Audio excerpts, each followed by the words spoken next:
welcome to Boxing Media Hub. We're proudly sponsored by Falcon Contracting and Jam's Boxing Chat. We're here for a Canelo versus Munguia review, and I'm delighted to be joined by Birmingham's finest, Mr. Darren Aston. Neutral's Corner from St Mirren, a top man who done the live watch along last night, and Welsh's finest, Mr. Jabbit Boxing. Hey guys. Nice to see you, lads. Who wants to take it first? Should we go you, Neutral, as you done the watch along? Oh, right, okay. Just pointing at Darren there. Oh, again? No. Let's have a reversal from last time. So I'll go first. Yeah, I've done the watch along. Absolutely tremendous fight from start to finish. 12 rounds of just two Mexican warriors just absolutely slugging bells out of each other.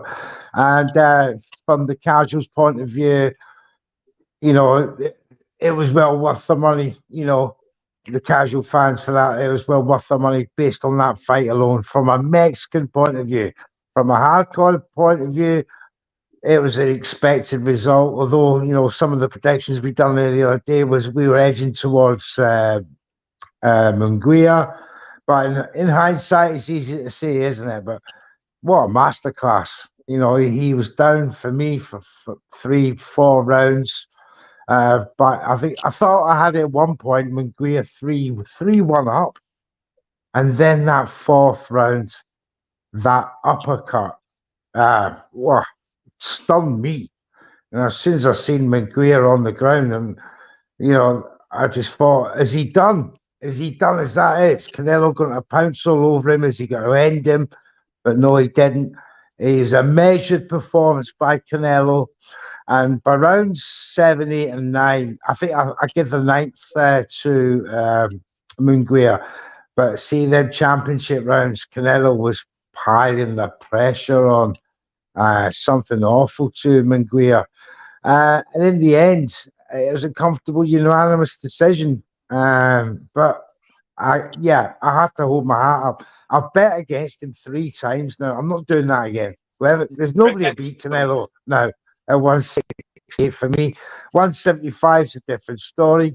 You know, that's for people to talk about. But as far as I'm concerned, you know, there's nobody else for you. Balanga, nah. Nah, Balanga's not good. He's no better than Munguia. Aye. So that's the way I saw it last night. And it was a pleasure to do the watch along. But for such a great fight. Yeah, it was on iBoxing Hub, wasn't it? So everyone check that out on iBoxing Hub's YouTube channel. It was fantastic. I watched it this morning because obviously last night I had to watch the fight on my phone. So that was a nightmare, but never mind. Mr. Styles is saying, big up everyone. Big up Mr. Styles 619. Big up Mr. Styles. He said, Neutral can do better commentary than most of the people at the actual fights. That's damn straight. Chris Welch has said, he's a good man, thank you. He is a good lad. All the way from Canada, by the way. Expected to win. Not a shock. Really nice cherry pick win for Canelo. He's going to school Belanga next. School Belanga, I think he means, unless my eyes are worse than I believe. We all want Benavidez. That's all we want. Canelo to do the fight, Benavidez. Then he can walk in sunset with his Speedos. I'd rather not see that, Chris Welch, but thank you for your comment, mate. Right, Darren, do you want to have your say on what happened last night next? Yep, no problem. I've got to echo a lot of what Neutral said there. I thought it was a fantastic fight of 2 Mexican warriors that were both just willing to put it all on the line and go toe-to-toe. But I think the telltale thing in the end for me was you had a very, very good fighter in Munguia, but you had someone elite in Canelo. And that's what it showed in the end, especially like you say, the championship rounds. I think they both showed great chins, but particularly Munguia to get up from that 4th round with that uppercut. Even Canelo, sort of congratulated on getting up from that uppercut. But the one thing I think we've learned from that, Canelo's definitely elite. He's going to go down as a Hall of Fame. He's a brilliant fighter. And like you say, sometimes we can write him off and he comes out with a performance like that. But I think going forward... What's that, sorry? We're just so used to him winning that we take it for granted. Oh, yeah. And, you know, a couple of his last performances haven't been that great where people start to think, including myself, is he on the downward spiral a little bit? Watching that, you've got to say, no way, is he? But I think... But that's just because of his age. Everyone, Father Time catches them, but he's still, Absolutely. even new Canelo is still better than most of the other fighters in the world. Oh, yeah, definitely. But the one thing I think you can say going forward is for someone like Munguia, he's 27 years of age. He'll learn a lot from that fight, and I think he's got a very, very bright future ahead. Yeah. So I think he can come out with a lot of praise himself. But in the end, Canelo is the deserved winner in a brilliant fight, and he showed he's absolutely elite. Yeah, I completely agree with you there, Darren. We've got Mr. Styles back in. Do you believe Benavidez... Well, just lost the comment. Do you believe Benavidez will move up to light heavyweight? I think he already has, hasn't he? Hasn't he already announced that? Yeah. It's fighting Gvozdyk in June, the light heavy. Yeah, that's the one, yeah. And then Hawkins jumped in. I didn't pay to watch it on pay-per-view. I don't blame you, mate. I ended up paying 20 quid and watch it on my bloody phone. It's done me nothing but damage, mate. I can barely see now, hence why I'm struggling with these comments. Mr. Styles, I think people expect him to win, that they are starting not to care as much whenever he gets done with the fights. Well, yeah, that's true, mate, as well. Definitely. Jabbit, do you want to have your say next, buddy? Yeah, crack on now. I scored it 116, 111 for Canelo. I felt in the first 3 rounds, he was sort of taking his time, similar to how Mayweather does it, gather the data, and then you've seen it in the 4th. Once Munguia started putting the pressure on a bit more, gaining that confidence, Canelo was quick to throw that left hook, and that right uppercut caught him, and it was fantastic, wasn't it? Let's be honest. It was perfect. And from here, then Canelo started to gain the momentum and start to use his experience that he's gained to all. He's had loads of wars over the years, hasn't he? I mean, he's been pro since 2005.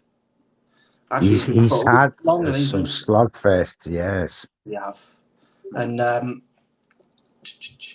noticed as well, with his jab all night, he was aiming not for Munguia's face, but more his forehead to bring his head up and throw that right hook over the top or the right hand in. He's just so methodical in everything he does. And the way he breaks you down, he doesn't look at it as a KO out now. He can just break you down round after round after round. He's done these 12 rounds so many times now. Yeah. It's just like breathing for him. It is. He's just relentless, isn't he? That's the thing, like you said. He breaks you down. He's relentless. He just does not stop. And eventually he gets to you. Whether it's knocking you out, which he don't tend to do anymore, but the way he grinds you down, he just takes the fight out of the opponent, doesn't he? And it's like every shot as well. Sorry, go on, Paul. I was just going to say, I just think people have to put some respect on Dimitri Bivol. And when he fought, the only man in recent history since 2013 that can say they beat Canelo. Yeah. But that just goes to show how good Bivol was, and as Jab quite rightly said there, he's methodical, beats you up over 12 rounds, and he's done that to so many guys now. He has. It's phenomenal. It was a terrific fight, though, wasn't it? It was a terrific fight. I've not really got much left to say on this because you lads have pretty much covered it from there. But I gave Munguia the first 3 rounds, believe it or not. I think Munguia won the first 3 rounds. He did. He started well. Me too. Me too. Yeah, and he turned the tide with that uppercut. It just broke Munguia's heart a little bit. And then for the next 4 or 5, Canelo dominated. I gave Munguia the 9th or 10th. I'm not pretty sure which one it was. One of the 2. And then Canelo just cruised into the championship rounds and took it.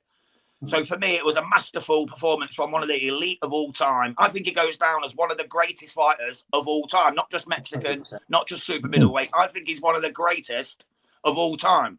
And people that argue with that are just haters because he's proven it. Look who he's fought, man. He's fought everybody from Mayweather all the way through to Bivol. Yeah, he lost. But the guy, you got to remember, Canelo started like welterweight. This guy's 175, for God's sake. He took the risk. He dared to be great. You know what I mean? For me, he is one of the very best of all time. And I've got nothing but respect for the man. Well, what you did say, I agree. Obviously, I think it's been like since, I don't know, 2021 since he stopped somebody. I think it was the Caleb Plant fight. But to be fair, that shot in that 4th round was definitely a knockout winning shot. Yeah. And Munguia deserves a lot of credit for getting up for that. There aren't many men that have got up from that. Exactly. Billy Joe Saunders succumbed to that punch. Broke it, burn it. Aye. And yeah, I've seen a video there that was on YouTube there before where he actually dropped a few guys with that uppercut. And I was thinking when I was doing the commentary when he was down, I was thinking instantaneously, that's it. Because the ferocity of that punch and the technique and the way Munguia went down, I thought, oh, nobody's getting up from that. But he sprung back up. Testament to the great chin of Jaime Munguia, and is the second best 168-pounder in the division for me at this moment. Mr. Styles has jumped in and said Munguia will come back stronger after this fight. He proves he belonged with the top dogs of this division. 100%. The very best. 100%. He's got a really bright future, I believe, Munguia. He'll learn a lot from that. 27 years of age, and that's his 44th fight already. Mexican. He said he needs to fight Benavidez to be one of the greats of all time. I think he already is, in my opinion, Okan, but I get your point. But Benavidez, has he really earned that fight? Does he deserve the fight with Canelo? I don't think so, but that's for another day. If you was watching, sorry, John, if you was watching that ringside sort of interaction between David Benavidez and Canelo Alvarez when he's in the ring, I don't know if you've seen that wee video that's going about now, and they're gesturing to each other. Now, for me, I wouldn't be surprised if these two have had this planned out for 2 years to make this fight big. Do you know what I mean? Because it was too friendly. It was too smiley with each other. Well, so Canelo I'm thinking, are these having a carry-on here? Yeah, Canelo said in the interview after, in English and Spanish, he said, me and David can get it on next as long as the money's right. That's what he's looking for some. He wants Tucky's shake to bankroll it. Exactly. That's what he's looking for. He won $250-200 million, he said, didn't he? Yeah. He ain't getting that. Yeah. I think he'll settle for 50-100 million. You know what I mean? I think he's just pushing his luck, seeing what Turkey Al-Sheikh's willing to bring to the table. Well, surely David Benavidez has got to win something first. I believe that. I really believe that. I don't think he's earned the right to challenge Canelo and get a big payday like that. Let him beat Jaime Munguia first, and then maybe we'll talk. Yeah. But if he's gone up to 175, beats Gavodnik, I suppose he'll have to fight Bivol or someone, wouldn't he? Because Canelo's already said he's not going back up to 175. So, see, that's worked out very nicely for David Benavidez because Patopia was pulled out of the Bivol fight. Bivol is fighting an unknown Libyan, and that could set up a potential fight for David and Bivol for a unification. We've got a controversial comment here from the Women's Boxing Channel. She said Canelo has been PED plus ×2. So for me, has a proven tainted CV. So why do you think he's very best of all? I don't think he's the very best of all time. I think he's one of the very best of all time, just because of his wins. You know, he gets tested after and before every fight, so he's not been tainted in that way. Well, asking who do you think he's the very best of all time? One of the very best that hasn't had been with the peg test has got to be Floyd Mayweather. Oh yeah, because you've got to say you know he never had any dodgy test results like that, and he beat everybody, and I know he was very young in his career. He beat Canelo. Yeah, he did. So, you know, it was 23. Yeah, I remember watching that. And if you look at that now, how the improvement of Canelo from that Mayweather fight, where he learned so much being on that stage first time. That's how I can see Munguia now benefiting. I agree. This Canelo fight. Yeah. That 27. He's only going to go on. He could go on a run. Yeah. Mr. Styles is still laughing at the exchange between him and Oscar De La Hoya during the press conference. That was some funny stuff. Did you see the solicitor letters afterwards? Cease and desist order he sent him. Oscar De La Hoya, Canelo, a cease and desist. Not Canelo, Oscar's top. Yeah, with the meat. Yeah, I love meat or something stupid, wasn't it? Eat more meat. Eat more meat. That was it. Yeah, eat more meat. Don't get contaminated. Right, lads. Well, thank you for joining me. I think we'll leave it there. We've pretty much covered it all from last night. It was a fantastic fight, and I really enjoyed you lads sharing your stories of that night with me. And we'll see you again soon on Boxing Media Hub. If you don't already, hit that like, share, and subscribe button. God bless to you, lads, and we'll see you all soon. Cheers, guys. See you later, boys.